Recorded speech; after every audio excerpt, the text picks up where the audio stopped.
তারপর আমরা swimming pool থেকে উঠে আমরা কিন্তু ড্রেস চেঞ্জ করে নিয়েছি এবং ফ্রেশ হয়ে এখন আমরা যাচ্ছি রেস্টুরেন্টের দিকে দুপুরে খাওয়া দাওয়ার জন্য। অলি ওর বাবা আগেই চলে গেছে, এখন আমি আর মা যাচ্ছি। আর আজকের দুপুরে রোদ্রের তাপটাও প্রচণ্ড পরিমাণে আছে, ঠিক মতন তাকানোও যাচ্ছে না। আর এখানকার যে বাগানটা আছে এত সুন্দর দেখতে না, আর রং বেরঙের গাছপালা দেখে ভারী ভালো লাগছে।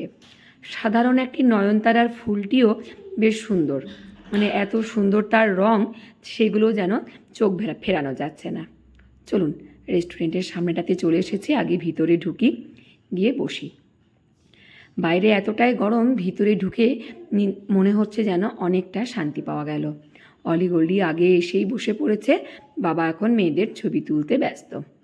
তো চলো, এদিকে কিন্তু অনেক চেয়ার টেবিল, প্রচুর পাতা আছে, কিন্তু মেয়েরা গিয়ে বসেছে ওই যে সে আগেকার দিনের যে ঘোড়ার গাড়িগুলো ছিল, সেই আকৃতির বানানো ঘোড়ার গাড়ি, তার উপরে গিয়েই খাবারের জায়গা, ওইখানটাতে গিয়েই কিন্তু বসেছে এখন দুই মেয়েরা।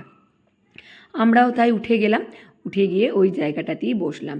ভীষণ সুন্দর এই জায়গাটি, একদম ঠিক পুরোনো আমলের ঘোড়ার গাড়ির মতোই একদম আকৃতি করা আছে, দেখতে ভারী ভালো লাগছে। আর বেশ চারটে চাকা আছে, লোহার সিঁড়ি আছে, সব কিছু দেখতে কিন্তু বেশ ভালোই লাগছে। দেখুন, সামনে যেমন দুটো মুখোমুখি বসবার জায়গা থাকে সেরকমও আছে, আবার কিন্তু পিছনটা দিকেও কিন্তু বসবার জায়গা যেমন থাকে ঠিক সেরকমই আছে।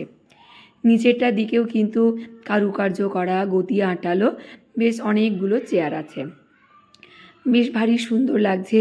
এবং এর উপরটার দিকে মানে সিলিংটাতে কড়ি বর্গার মতন কিন্তু বেশ সুন্দরভাবে সাজানো আছে। আর এখানে প্রচুর হ্যারিকেন ঝুলছে, কিন্তু হ্যারিকেনগুলোতে এখন সব বৈদ্যুতিক আলো জ্বলে।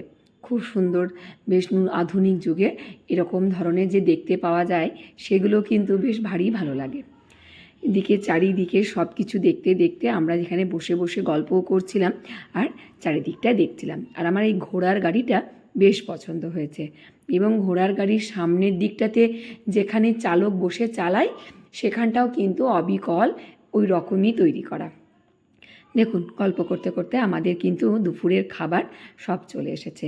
ভাত, মোচার তরকারি, ঝিঙে আলু পোস্ত, একটু সবজি দিয়ে ডাল, মা নিরামিষ, তার জন্য মায়ের জন্য ছানার কোপ্তা, আর আমাদের জন্য একটু চিকেন বলা হয়েছে। আর এরকম আমরা ওই দাদাটাকেই বললাম, দাদাদেরকে, যে আপনারাই খাবারটা পরিবেশন করে দিন। খেতে খেতে বারবার উঠে খাবার পরিবেশন করতে আমার একদম ভালো লাগে না। আমার মনে হয় সব কিছু একবারে গুছিয়ে নিয়ে খেতে বসবো। তাই দাদারাই সব দিয়ে দিল। ভাতের মধ্যে সবজি, ডাল, এদিকে স্যালাড নিয়েছি, একটু ঝিঙে আলু পোস্তটাও নিয়ে নিলাম, সব কিছু নিয়ে খেতে বসি।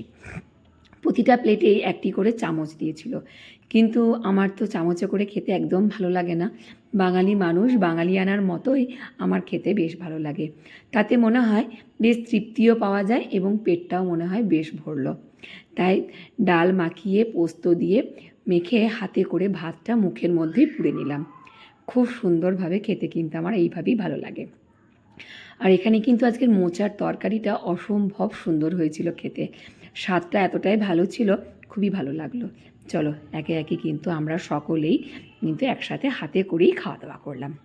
খাওয়া শেষে নিয়ে নিলাম একটা গোলাপ জামুন, গরম গরম বাটিতে করে দিয়ে গেল গোলাপ জামুন। বাটিটা কিন্তু দেখুন 3 ধাতুর তৈরি, তামা, পিতল আর স্টিল, কি দারুণ না দেখতে, খুবই সুন্দর। আর গোল্ডির জন্য এক বাটি টক দই নিলাম, সে তো টক দই খেতে ভীষণ পছন্দ করে, সে কারণে। আর গোলাপ জামুনটা ছিল একদম গরম, তার জন্য বেশ নরম আর তুলতুলে ছিল। অলির ঠাকুমা গোলাপ জামুন খেলো, আমি আর গোল্ডি এদিকে টক দই খেলাম। দেখুন, এবারে কিন্তু একটু করে সব ছবি তুলে নিচ্ছি বাচ্চাগুলো। দেখছেন কি সুন্দর না ঘোড়ার গাড়িটা, বেশ সিঁড়ি আছে, লোহার সিঁড়ি বেয়ে উপরে উঠছে, দেখতে কিন্তু ভারী ভালো লাগছিল। আমার সব কিছুর মধ্যে এই খাবারের এই জায়গার ভিতরটাতে ঘোড়ার গাড়ির আকৃতিটা আমার কাছে কিন্তু আমার খুব মন কেড়েছে, বেশ ভালো লেগেছে। খুব সুন্দর জায়গা, চারিদিকটা যখন দূর থেকে ছবিটা তুলছি অপূর্ব সুন্দর লাগছে। আর এই হারিকেনের মধ্যে যখন বৈদ্যুতিক আলোগুলো জ্বলছে সেটাও কিন্তু খুব সুন্দর লেগেছে। সব কিছু মিলিয়ে গুছিয়ে রেস্টুরেন্টটা খুবই সুন্দর।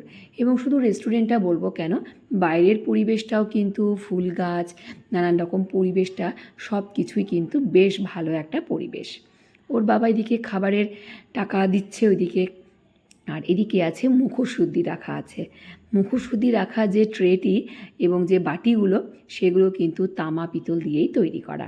খুব সুন্দর মৌরি, মিছরি, সুপরি কাটা, দাঁতকাঠি সব কিছুই কিন্তু তামা পিতলের। ভারী সুন্দর কিন্তু দেখতে। আমার যতটা না মুখশুদ্ধি খাবার ইচ্ছে হচ্ছে, আমার কিন্তু এই তামা পিতলের এই জিনিসটা ছবি তুলতেই বেশি ভালো লাগছে। সেজন্য বেশ খানিকক্ষণ দাঁড়িয়ে এটার ছবিটা তুলে নিলাম। চলো, খাওয়া দাওয়া তো হয়ে গেল, এবার তো বাড়ি ফেরার পালা। এখন কিন্তু ঘড়িতে সময় দেখাচ্ছে 2:45 দুপুর। তাই এদিকে বেশ রোদ, কড়া রোদ একদম। চলো তাড়াতাড়ি গাড়িতে উঠে আগে বাড়ি ফিরে যাই। তাই চারিদিকটা একবার ঝট করে চোখ বুলিয়েই গাড়িতে উঠে পড়ে এখন কিন্তু আমরা তিতলি রেস্টুরেন্ট থেকে বেরিয়ে চলে এলাম। আবার যখন অলির টিউশন অফ থাকবে বা ওর বাবার কাজের একটু প্রেশার কম থাকবে, তখন না হয় আবার আসা যাবে এরকম রেস্টুরেন্টে। তখন এসে আবার সুইমিং পুলে একটু নিজেদের গা ভেজানো, এখানে খাওয়া দাওয়া করা, আনন্দ করা সবই করব। তো চলো, এখন আমাদের ওই যে ঐতিহ্যবাহী শান্তিনিকেতনের মেলার মাঠের পাশটা দিয়েই কিন্তু আমরা এখন বাড়ি ফিরছি। তাহলে ভিডিওটা এখানেই শেষ করি, দেখা হবে অন্য ভিডিওতে। ভিডিওটি কেমন লাগলো অবশ্যই কমেন্ট করে জানাবেন, ভালো লাগলে একটা লাইক করে দেবেন।